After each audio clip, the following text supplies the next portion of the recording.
Sebelum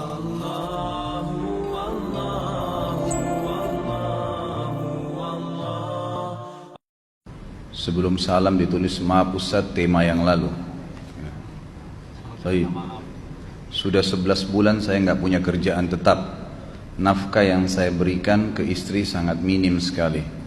Keluarga istri meminta saya untuk pisah. Akhir-akhir ini istri juga sudah tidak tahan. Istri saya bekerja. Sebenarnya kami masih saling menyayangi. Istri saya masih cinta sama saya. Ustadz, gimana saya menyikapi masalah ini? Apa saya ikuti maunya istri dan keluarga? Saat ini istri saya lagi didekati pria lain yang lebih mapan dan kaya. Salahkah saya kalau memukul pria tersebut? Karena pria itu telah mengambil kesempatan dalam kesempitan rumah tangga kami. Ustadz minta amalan atau wirid untuk melapangkan rezeki. Ini ada hubungannya sama tema nggak ini? Hah? Jawab atau enggak? Kasihan. Ya udahlah, karena malam terakhir ya.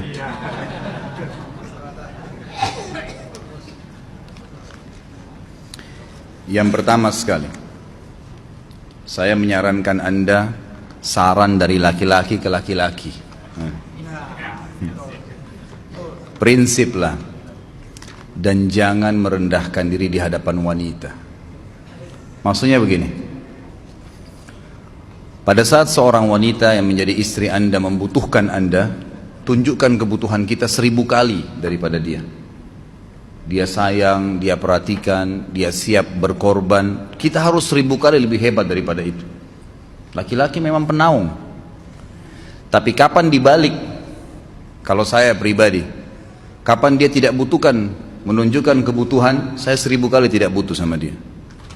Untuk apa Anda merendahkan diri di depan seorang wanita yang kalau memang dia tidak bisa menjadi seorang istri? Karena kapan wanita sudah menyombongkan diri di hadapan laki-laki, tidak akan ada wibawa sama sekali. Ini poin dulu dalam pembukaan. Dan selalu saya sarankan siapapun ikhwah yang minta saran saya dalam masalah rumah tangga, yang paling pertama ini saya ucapkan, saya bukan menyuruh Anda menjadi keras, bukan. Tapi saya mengajak Anda untuk punya prinsip dalam hidup. Wibawa, pemimpin rumah tangga. Dibutuhkan kita butuh, tidak dibutuhkan ya sudah. Masih banyak gantinya. Dia mau ganti laki-laki lain, silahkan, ahlan wa sahlan, silahkan. Allah akan gantikan penggantinya yang lebih baik. Dan itu harus bisa kita punya prinsip. Memang begitu. Kalau ini kita terapkan dalam kehidupan kita, kita akan sangat mudah hidup. Terkadang subhanallah ada pengorbanan berat. Berpisah dengan meninggal, berpisah karena masalah dosa yang dilakukan oleh pasangan kita. Jelas haram. Kalau ada seorang istri hanya karena masalah suaminya kekurangan ekonomi mau berhubungan sama laki-laki lain, wanita apa ini? Cinta itu pengorbanan, kasih sayang. Bukan hanya pada saat mampu kemudian disayang, pada saat tidak mampu kemudian ditinggal. Subhanallah. Hati-hati, hukum Allah subhanahu wa ta'ala berlaku. Akhwat, yang jadi istri, ikhwah, yang jadi suami, harus tahu, pasangan kita itu punya Tuhan sebagaimana kita punya Tuhan yang sama. Dan Allah itu maha adil. Memang dalam kehidupan kita, ada naik turunnya. Dan makna cinta adalah pengorbanan, itu sebenarnya. Kalau hanya kita kantongnya lagi penuh kemudian disuka sama istri, pada saat lagi tipis, lagi masalah, kemudian dia mau berhubungan sama laki-laki lain, na'udzubillah min dzalik. Wanita apa ini? Kalau saya tidak naungin. Kalau saya nggak naungin. Kamu mau sama dia silahkan. Ahlan sahlan, silahkan jalan. Kalau saya, istri saya sangat tahu prinsip saya. Kalau kamu merasa ada laki-laki lain yang kamu anggap baik, atau kamu mau ingin memasukkan pendapat keluargamu dalam rumah tangga saya sehingga kedudukan saya sebagai suami tidak didengar lagi, silakan pilih keluarga kamu. Tidak ada masalah. Jadi jangan jadikan sebagai beban. Oh, nanti kalau pisah saya hidupnya bagaimana? Saya melarat. Ini kenapa ini? Saya mati kalau nggak sama dia, ya mati bener nanti. Gila kalau nggak nikah sama dia, gila kalau siapa ini? Ini kenapa ini? Keluar dari bingkai hidup itu. Seorang muslim itu hidupnya mulia. Dia dihormatin, dia menghormatin. Dia dihina, tinggalkan. Gitu kan?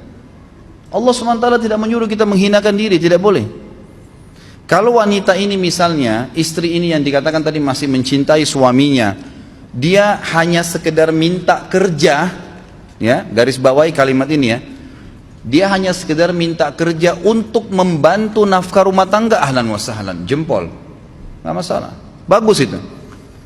Sampai suaminya mapan, itu baik. Tapi dalam kondisi masih status istri punya hubungan sama laki-laki lain, naudzubillah min dzalik. Mana ghirah, mana kecemburuan positif yang telah Allah pelihara dalam diri kita, nggak boleh. Pada saat seorang sahabat pulang ke rumahnya mendapatkan istrinya selingkuh dengan laki-laki lain, tidak disebutkan apakah berhubungan biologis atau tidak, tapi yang jelas sahabat ini sampai kaget masuk ke rumahnya temukan ada laki-laki lain. Dia bingung mau lakukan apa. Dia pergi ke Nabi SAW lalu berkata, ya Rasulullah, saya pulang rumah istri saya lagi sama laki-laki lain. Maksudnya dia pandu saya harus buat apa nih? Apa yang terjadi? Subhanallah, Sa'ad radhiyallahu anhu sahabat Nabi mulia menghenuskan pedang mengatakan, ya Rasulullah, kalau terjadi pada rumah tangga saya akan penggal dua-duanya. Dua-duanya saya penggal nih. Tapi di sini ulama bilang saat ingin menghukum kalau terjadi pada keluarganya dengan penggal ini, bukan maksudnya dia menghukum secara individu, maksudnya saya ingin terapkan hukumnya Allah, dirajam, dibunuh karena mereka sudah menikah dan berzina. Hukum Allah terapkan, kemuliaan agama harus ada. Harus begitu.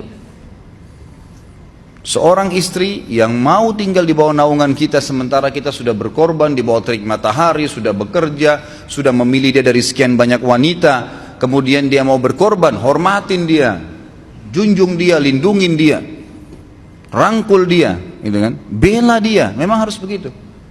Tapi kalau masih dalam naungan, kemudian sedikit himpit masalah ekonomi lalu berhubungan sama laki-laki lain, naudzubillah, jangan dipertahankan, berbahaya sekali, gitu kan?